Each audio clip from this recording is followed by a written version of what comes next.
রাজারহাটে প্রেমের টানে লঙ্কাকাণ্ড, চাচিকে নিয়ে ভাতিজা উধাও, এলাকায় চাঞ্চল্য।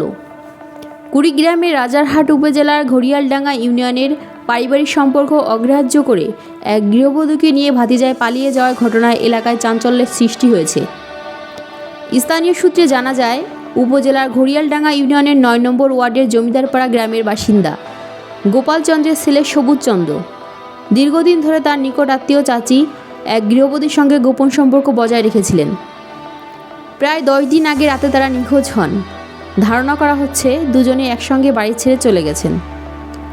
ঘটনার পর থেকে এলাকায় ব্যাপক আলোচনা সমালোচনা শুরু হয়েছে। স্থানীয়রা জানান, বিষয়টি আগে থেকে অনেকের অজানা ছিল এবং হঠাৎ করে তাদের নিখোঁজ হওয়ায় ঘটনায় গ্রাম জুড়ে বিস্ময় ও উদ্বেগ তৈরি হয়েছে। নাম প্রকাশে অনিচ্ছুক একাধিক বাসিন্দা বলেন, পারিবারিক সম্পর্কে এমন ভাঙন সমাজে নেতিবাচক প্রভাব ফেলতে পারে। তারা বিষয়টিকে সামাজিক ও নৈতিক অবক্ষয়ের উদাহরণ হিসাবে উল্লেখ করেন।